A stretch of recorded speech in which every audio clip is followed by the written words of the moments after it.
बच्चों, हम लोग एल्डिहाइड और कीटोनों के रासायनिक गुण पढ़ रहे हैं, जिसमें कल हम लोगों ने पढ़े थे जो इम्पोर्टेंट अपक्रिया है कैनी-जारो अपक्रिया।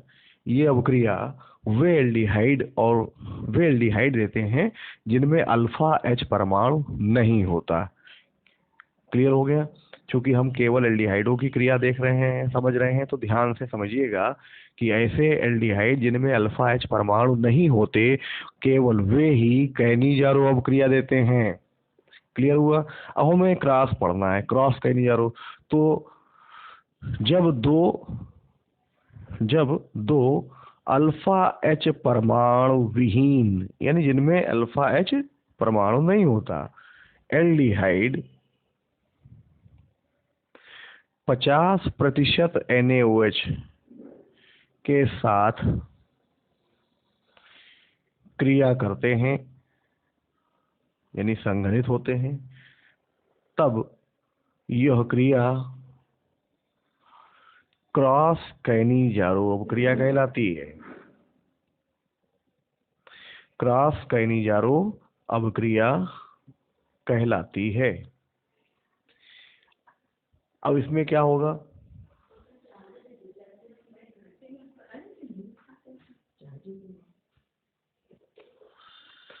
अब इसमें हम क्या करेंगे? सबसे पहले फॉर्मल्डिहाइड इसको देखेंगे के साथ बेंजल्डिहाइड, ये हमने लिया, ठीक है। तो हमें फॉर्मल्डिहाइड के अणु को ऊपर रखना है और बेंजल्डिहाइड के अणु को नीचे रखना है और फिर NaOH के साथ क्रिया करानी है। ये NaOH 50% होगा, तो हमें H यहाँ से लेना है, यानी ऊपर वाले अणु से H और नीचे से O छोड़ देना है। ये मेथड आपको हमने कैनी-जारो में भी बताया था और यहाँ भी वही, सब कुछ सेम वही मेथड है। अब देखें क्या बचा है, C6H5CH2OH। तो यहाँ एक अणु एल्कोहल का बनेगा और एक अणु HCOONA। ये है सोडियम फॉर्मेट, इसे बोलेंगे सोडियम फॉर्मेट, और इसे बोलेंगे बेंजिल अल्कोहल। Benzyl alcohol. तो ये हमने लिया क्रॉस कैनी-जारो में।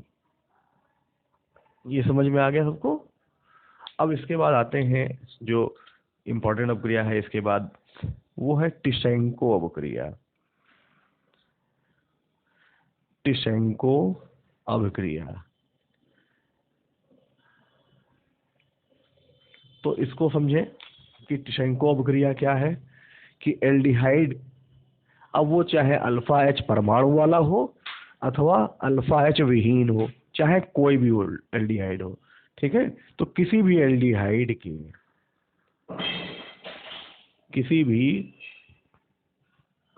एल्डिहाइड के दो अणु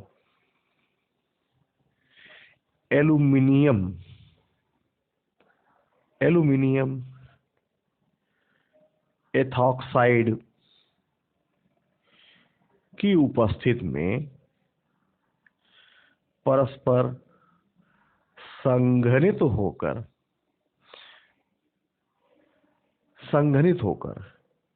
एस्टर का एक अणु बनाते हैं।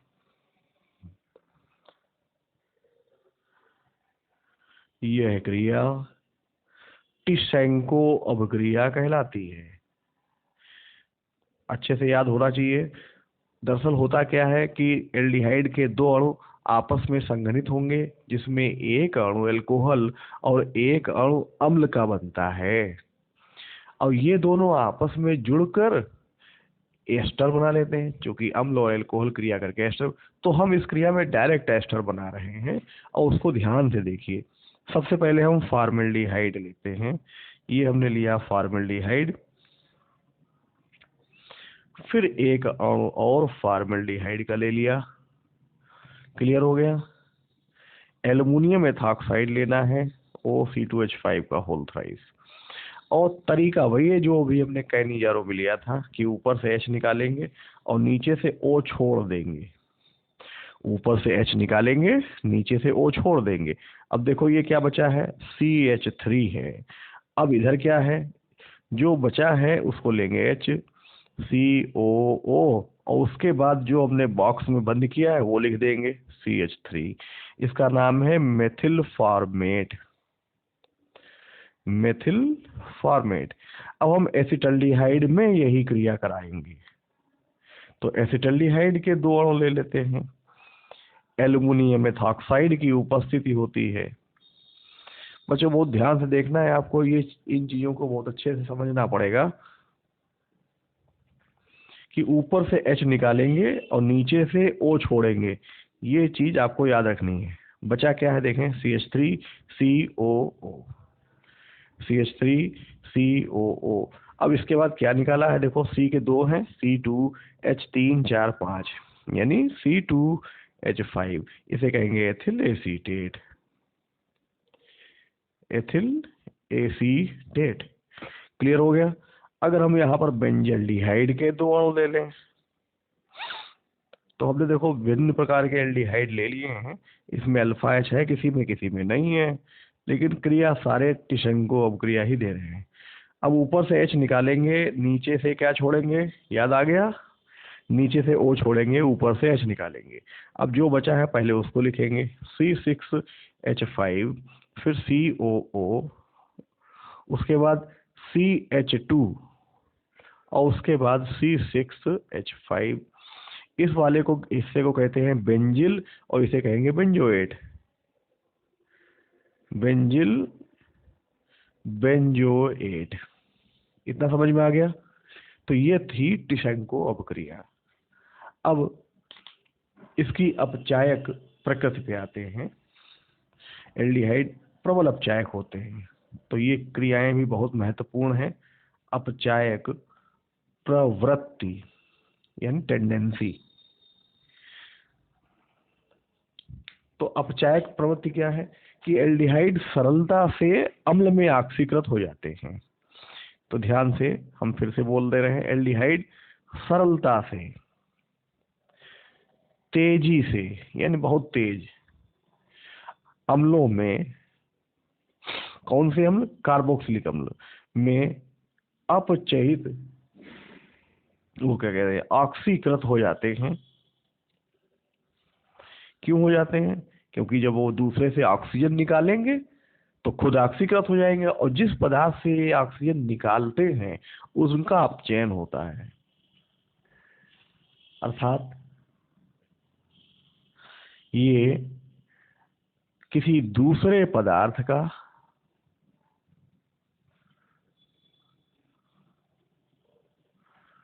अपचयन करते हैं। इसी कारण एल्डिहाइड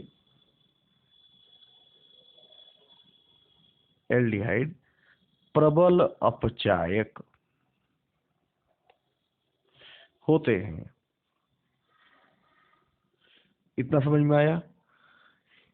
इनकी प्रमुख अपचायक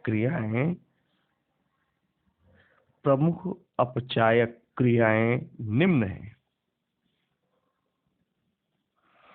अब वो कौन कौन सी अपचायक क्रियाएं हैं, ये भी बहुत महत्वपूर्ण है।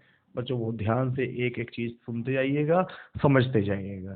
सबसे पहला है, उसे कहेंगे टॉलेन अभिकर्मक का अपचयन। तो टॉलेन अभिकर्मक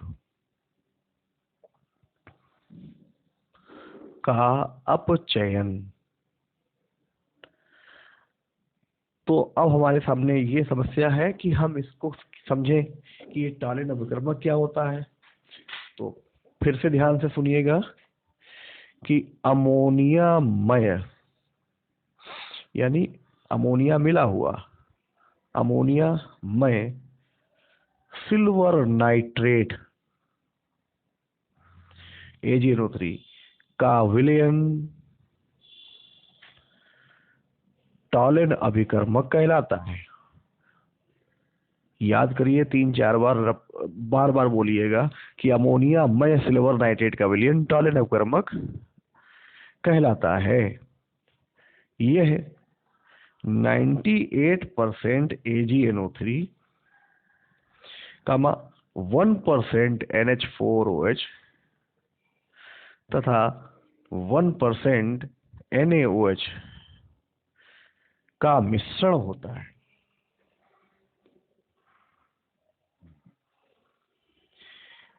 इनकी परस्पर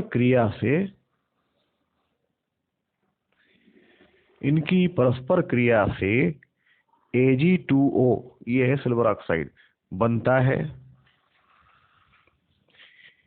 इसे ही टॉलेन अभिकर्मक कहते हैं। इसे ही टॉलेन अभिकर्मक कहते हैं। तो आपको समझ में आ गया होगा टॉलेन अभिकर्मक का सूत्र क्या है, Ag2O। ये आपको याद रखना है, बहुत ही महत्वपूर्ण है। अब हम आते हैं एल्डिहाइड। टॉलेन अभिकर्मक को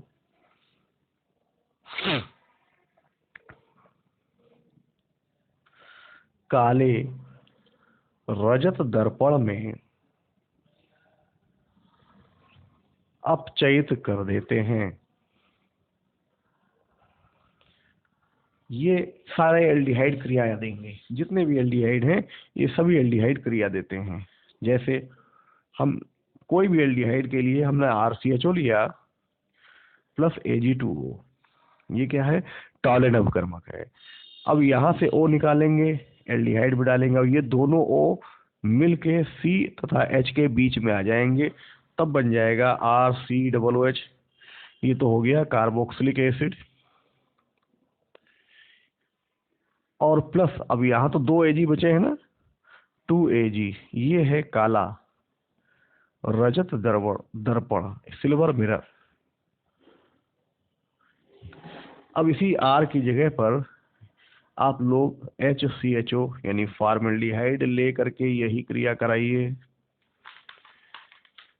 फिर इसके बाद एसिटल्डिहाइड ले करके यही क्रिया कराइए।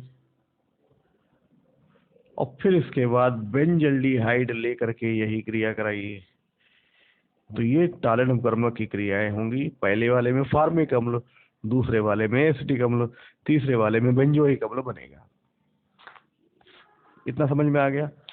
अब आते हैं दूसरा, फेहलिंग विलयन। फेहलिंग विलयन का अपचयन। फेहलिंग विलयन क्या होता है, इसको समझे कि फेहलिंग विलयन दो विलयनों, यह दो विलयनों A तथा B का मिश्रण है, जिसमें A बराबर CuSO4 कॉपर सल्फेट का जल में विलयन। याद करना है बच्चों, खूब रट के याद करेंगे। यह दो विलयनों A तथा B का मिश्रण होता है, जिसमें A बराबर कॉपर सल्फेट का जल में विलयन तथा B बराबर क्या है कि सोडियम पोटेशियम टार्टरेट का NaOH में विलयन होता है। अब हम फिर से बताते हैं, A क्या होता है, A है कॉपर सल्फेट का जल में विलयन, B है सोडियम पोटेशियम टार्टरेट का NaOH में विलयन। ठीक, जब A तथा B विलयन परस्पर मिलाए जाते हैं, परस्पर मिलाए जाते हैं, तो इनकी क्रिया से CuO बनता है। इसे ही फेहलिंग विलयन कहते हैं। इसे ही फेहलिंग विलयन कहते हैं। इतना समझ गए। और हम इसको फिर से करते हैं। पहले बताएं क्या है कि एल्डिहाइड फेलिंग विलयन को लाल क्यूप्रस ऑक्साइड Cu2O में अपचयित कर देते हैं। अब इसमें है क्या है समझें पहले क्रिया।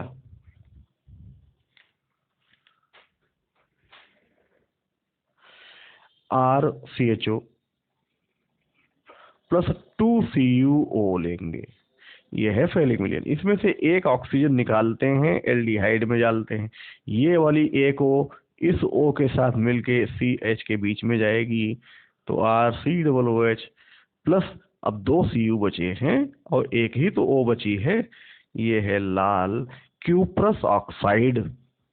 ठीक इसी प्रकार से अब आपको सारी क्रियाएं पहले फॉर्मल्डिहाइड से कराइए, फिर एसिटल्डिहाइड से कराइए, फिर फॉर्मल्डिहाइड और एसिटल्डिहाइड के बाद बेंजल्डिहाइड से भी यही क्रिया कराइए। इतना समझ में आ गया। तो ये हो गए फेलिंग विलयन से क्रिया। अब इसमें तीसरा जो अपचयन है वो है सिर्फ अभिकर्मक। सिर्फ अभिकर्मक का अपचयन। बच्चों ये भी बहुत ध्यान से सुनना है, और एल्डिहाइडों की विशेष अभिक्रियाएं होती हैं। ये सिर्फ अभिकर्मक क्या है इसको समझेंगे कि जल में रोज, रोज माने गुलाबी, रोज एनिलीन हाइड्रोक्लोराइड, जल में रोज एनिलीन हाइड्रोक्लोराइड का विलयन। अब ये गुलाबी रंग का है, ठीक है, जिसे SO2 गैस द्वारा रंगहीन कर लेते हैं। जल में रोज एनिलीन हाइड्रोक्लोराइड का विलयन जिसे SO2 गैस द्वारा रंगहीन कर लेते हैं सिर्फ अभिकर्मक कहलाता है। सिर्फ अभिकर्मक कहलाता है। क्लियर हो गया। अब हम इसमें क्या बताएं एल्डिहाइडों की क्रिया, कि एल्डिहाइड सिर्फ अभिकर्मक से क्रिया कर, एल्डिहाइड सिर्फ अभिकर्मक से क्रिया कर लाल गुलाबी रंग देते हैं। लाल या गुलाबी रंग देते हैं। कैसे देंगे, इस क्रिया को हम यहां लिखेंगे कि कोई भी एल्डिहाइड ले लिया प्लस सिर्फ अभिकर्मक, ऐसे ही लिख लेंगे। फिर आगे लिखेंगे लाल गुलाबी रंग आता है। क्लियर हो गई। तो ये तो थी सिर्फ अभिकर्मक से क्रिया, और ये सब अपचयन की क्रियाएं हो गई। तो अपचयन की क्रिया में पहला टॉलन अभिकर्मक क्या है हम एक बार फिर से बता दें। यह है अमोनियामय सिल्वर नाइट्रेट का विलयन होता है, जिसमें 98% AgNO3, 1% NH4OH और 1% NaOH होता है। इनकी परस्पर क्रिया से Ag2O बनता है, इसे ही टॉलन अभिकर्मक कहते हैं। एल्डिहाइड टॉलन अभिकर्मक को काले रजत दर्पण में अपचयित कर देता है। अब आते हैं फेलिंग विलयन। यह दो विलयनों A तथा B का मिश्रण होता है, जहां A बराबर कॉपर सल्फेट का जल में विलयन और B बराबर सोडियम पोटेशियम टार्टरेट का NaOH में विलयन होता है। जब ये दोनों विलयन परस्पर मिलाए जाते हैं तब इनकी क्रिया से CuO क्यूप्रिक ऑक्साइड बनता है, इसे ही फेलिंग विलयन कहते हैं। एल्डिहाइडों की फेलिंग विलयन से क्रिया कराने पर लाल अवक्षेप आता है जो क्यूप्रस ऑक्साइड का होता है। तो यहाँ पर जितने भी एल्डिहाइड हैं वो फेलिंग विलयन को अपचयित करेंगे, किसमें, लाल क्यूप्रस ऑक्साइड में। अब तीसरा आता है सिर्फ अभिकर्मक। अब ये क्या है कि जल में रोज एनिलीन हाइड्रोक्लोराइड का विलयन जिसे SO2 गैस द्वारा रंगहीन कर लेते हैं। जल में रोज एनिलीन हाइड्रोक्लोराइड का विलयन, जिसे SO2 गैस द्वारा रंगहीन कर लेते हैं, सिर्फ अभिकर्मक कहलाता है। जितने भी एल्डिहाइड हैं वो सभी सिर्फ अभिकर्मक से क्रिया करते हैं और विलयन को लाल या गुलाबी रंग देते हैं। ये एल्डिहाइडों की 3 विशेष अभिक्रियाएं हैं जिनसे हम एल्डिहाइड की पहचान कर सकते हैं। बच्चों, इसके बाद क्रिया है सांद्र NaOH से क्रिया। तो ये क्रिया फॉर्मल्डिहाइड नहीं देता। तो फॉर्मल्डिहाइड के अतिरिक्त सभी एल्डिहाइड, फॉर्मल्डिहाइड के अतिरिक्त सभी एल्डिहाइड सांद्र NaOH के साथ गर्म करने पर पीला भूरा रेजिन जैसा पदार्थ, पीला भूरा रेजिन जैसा पदार्थ बनाते हैं, जिसमें से मरे खटमल जैसी गंध आती है। ध्यान रखिएगा। अब यहाँ बन क्या रहा है हम ये देखेंगे। N अणु ले लिए एल्डिहाइड के और सांद्र NaOH ले लिया है। इनकी क्रिया से पीला भूरा रेजिन बनेगा और इस चीज से गंध आती है जिसको हम कहेंगे मरे खटमल जैसी गंध आती है। तो ये क्रिया आपको समझ में आ गई है। तो ये एल्डिहाइडों की कुछ विशेष अपक्रियाएं रही हैं। अब कल आपको पढ़ाएंगे कीटोनों की विशेष अपक्रियाएं।